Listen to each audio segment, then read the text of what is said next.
வணக்கம். ஆகாஷவாணி.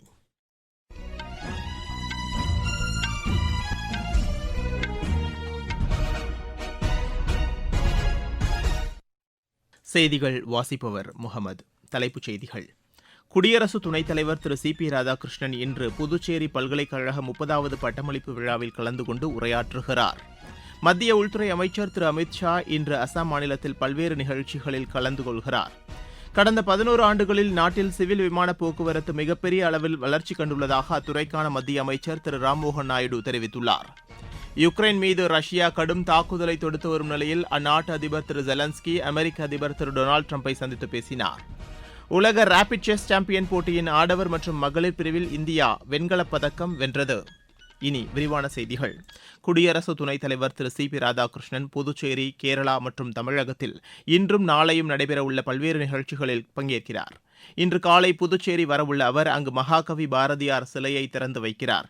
பொலிவுறு நகரங்கள் திட்டத்தின் கீழ் வீட்டு வசதி திட்டத்தையும் தொடங்கி வைக்க உள்ள அவர் புதுச்சேரி பல்கலைக்கழகத்தின் 30வது பட்டமளிப்பு விழாவில் பங்கேற்று சிறப்புரையாற்றுகிறார். இன்று மாலை கேரளா செல்ல உள்ள அவர் அம்மாநில தலைநகர் திருவனந்தபுரத்தில் நடைபெறவுள்ள கலாச்சார நிகழ்ச்சியில் பங்கேற்கிறார்.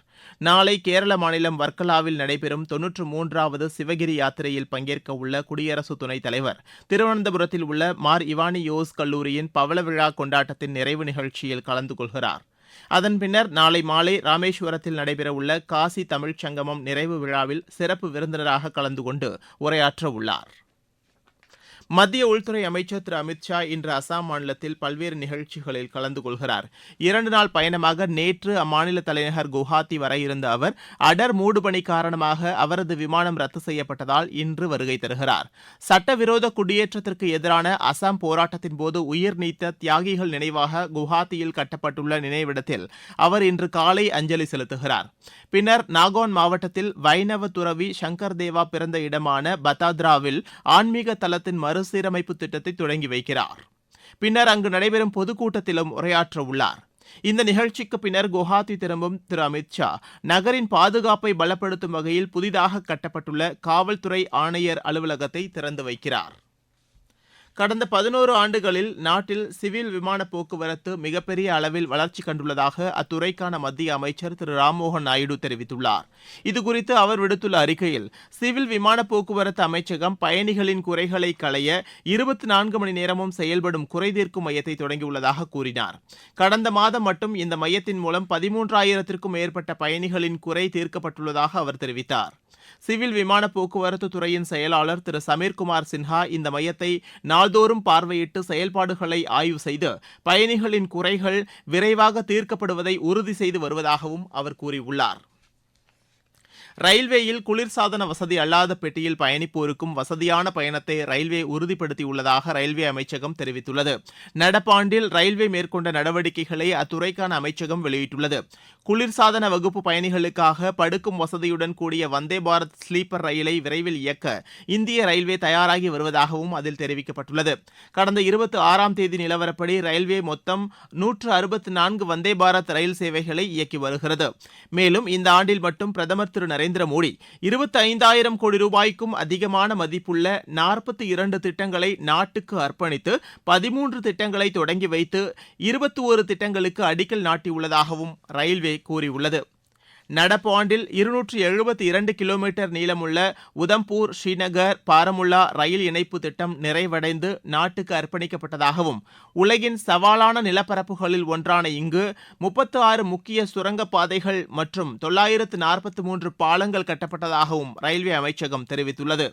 ரயில்வேயின் கொள்ளளவு மற்றும் செயல்திறனை அதிகரிக்க சரக்கு ரயில்களுக்கு என தனிப்பாதைகள் அமைப்பதிலும் பொது தனியார் பங்களிப்பு மாதிரிகளை ஊக்குவிப்பதிலும் அமைச்சகம் கவனம் செலுத்தி வருவதாகவும் ரயில்வே கூறியுள்ளது. நீங்கள் கேட்டுக்கொண்டிருப்பது ஆகாஷ்வாணியின் செய்தி அறிக்கை. ஊரக வளர்ச்சிக்கான புதிய அத்தியாயம். வளர்ச்சியடைந்த இந்தியாவிற்கான ஊரக வேலைவாய்ப்பு உறுதி மற்றும் வாழ்வாதார சட்டம். இந்த சட்டம் வருடத்திற்கு 125 நாட்கள் வேலையை உறுதி செய்கிறது. இதில் வாரந்தோறும் ஊதியம் வழங்கப்படுவது கட்டாயமாக்கப்பட்டுள்ளது. பணி முடிந்த 15 நாட்களுக்குள் ஊதியம் வழங்குவதை உறுதி செய்வதற்கான அம்சங்களும் இதில் இடம்பெற்றுள்ளன. ஊதியம் காலதாமதமாக வழங்கப்பட்டால் அதற்கான இழப்பீட்டுத் தொகைக்கும் இதில் வகை செய்யப்பட்டுள்ளது. வளர்ச்சியடைந்த இந்தியாவிற்கான பயணத்தில் மோடி அரசு தொடரும் சீர்திருத்த நடவடிக்கைகள்.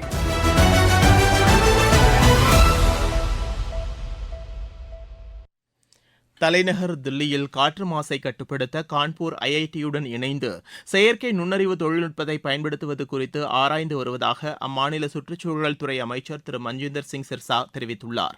தில்லியில் நேற்று செய்தியாளர்களிடம் பேசிய அவர், மாசு ஏற்படுவதற்கான ஆதாரங்களை நுணுக்கமான அளவில் கண்டறிதல், மாசின் தாக்கத்தை அறிவியல் ரீதியாக மதிப்பீடு செய்வது ஆகியவை இத்திட்டத்தில் அடங்கும் என்று கூறினார். காற்று மாசை தொடர்ந்து கண்காணித்து பகுப்பாய்வு செய்து முன்னறிவிப்புகளை வெளியிட்டு அதற்கேற்ப வழிகாட்டுதல்களை தொடர்ந்து வழங்கும் அமைப்பை உருவாக்குவதும் இதன் ஒரு பகுதி என்று அவர் தெரிவித்தார். காற்று மாசை கட்டுப்படுத்த தில்லியில் 250 சிறிய மற்றும் பெரிய கட்டுமான இடங்களில் ஆய்வு மேற்கொள்ளப்பட்டதாகவும் 6000 கிலோமீட்டருக்கும் அதிகமான சாலைகள் சுத்தம் செய்யப்பட்டதாகவும் அவர் கூறினார். பங்களாதேஷில் உள்ள சிறுபான்மை இந்துக்கள் மீது நடைபெற்று வரும் தாக்குதல்களுக்கு அகில இந்திய ஷியா தனிநபர் சட்ட வாரியம் கண்டனம் தெரிவித்துள்ளது. லக்னோவில் நேற்று நடைபெற்ற வாரியத்தின் வருடாந்திர மாநாட்டில் இதற்கான தீர்மானம் நிறைவேற்றப்பட்டது.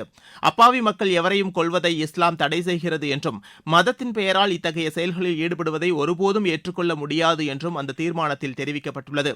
இந்த கூட்டத்தில் பேசிய ஷியா தனிநபர் சட்ட வாரிய பொதுச் செயலாளர் மௌலானா யாசூப் அப்பாஸ், உலகெங்கிலும் பயங்கரவாதத்தில் ஈடுபடுபவர்கள் மற்றும் அதனை ஆதரிப்பவர்கள் மனித குலத்தின் எதிரிகள் என்று கூறினார். உத்தரப்பிரதேசம், பீகார், இமாச்சல பிரதேசம், பஞ்சாப், ஹரியானா மற்றும் தலைநகர் தில்லியில் அடர்ந்த பனிமூட்டம் காணப்படும் என்று வானிலை ஆய்வு மையம் தெரிவித்துள்ளது.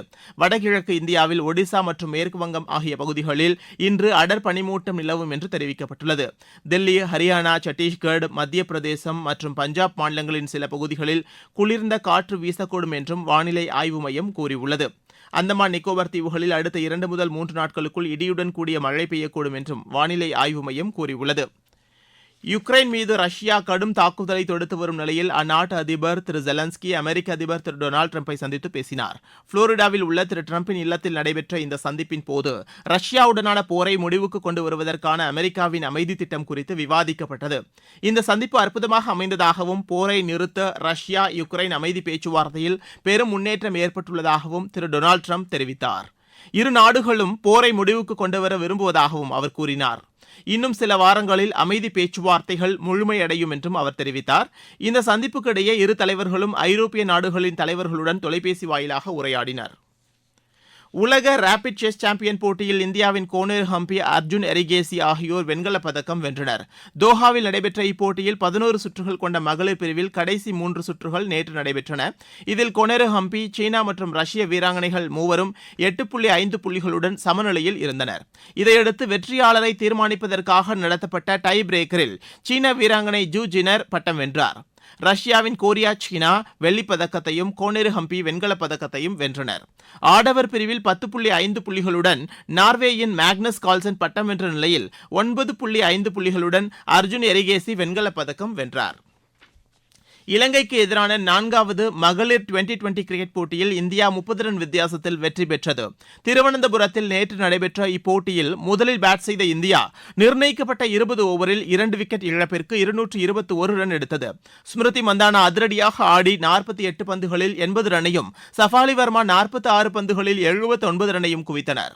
222 ரன் எடுத்தால் வெற்றி என்ற இலக்கோடு பின்னர் விளையாடிய இலங்கை 20 ஓவரில் 6 விக்கெட் இழப்புக்கு 191 ரன் மட்டுமே எடுத்தது. அருந்ததி ரெட்டி, வைஷ்ணவி சர்மா ஆகியோர் தலா 2 விக்கெட்டுகளையும், சரணி 1 விக்கெட்டையும் வீழ்த்தினார். விஜய் ஹசாரே கோப்பை கிரிக்கெட் போட்டியில் தமிழ்நாடு இன்று கர்நாடகாவை எதிர்கொள்கிறது. அகமதாபாத்தில் இன்று காலை 9 மணிக்கு இந்த போட்டி தொடங்குகிறது. அலூரில் நடைபெறும் மற்றொரு போட்டியில் தில்லி சௌராஷ்டிராவையும், ஜெய்ப்பூரில் நடைபெறும் ஆட்டத்தில் சத்தீஸ்கர் மும்பை அணியையும் எதிர்கொள்கின்றன. மீண்டும் தலைப்புச் செய்திகள். குடியரசு துணைத் தலைவர் திரு சி.பி. ராதாகிருஷ்ணன் இன்று புதுச்சேரி பல்கலைக்கழக 30வது பட்டமளிப்பு விழாவில் கலந்து கொண்டு உரையாற்றுகிறார். மத்திய உள்துறை அமைச்சர் திரு அமித் ஷா இன்று அசாம் மாநிலத்தில் பல்வேறு நிகழ்ச்சிகளில் கலந்து கொள்கிறார். கடந்த 11 ஆண்டுகளில் நாட்டில் சிவில் விமான போக்குவரத்து மிகப்பெரிய அளவில் வளர்ச்சி கண்டுள்ளதாக அத்துறைக்கான மத்திய அமைச்சர் திரு ராம்மோகன் நாயுடு தெரிவித்துள்ளார். யுக்ரைன் மீது ரஷ்யா கடும் தாக்குதலை தொடுத்து வரும் நிலையில் அந்நாட்டு அதிபர் திரு ஜெலன்ஸ்கி அமெரிக்க அதிபர் திரு டொனால்டு டிரம்பை சந்தித்து பேசினார். உலக ரேபிட் செஸ் சாம்பியன் போட்டியின் ஆடவர் மற்றும் மகளிர் பிரிவில் இந்தியா வெண்கலப் பதக்கம் வென்றது. இத்துடன் இந்த செய்தி அறிக்கை நிறைவடைகிறது.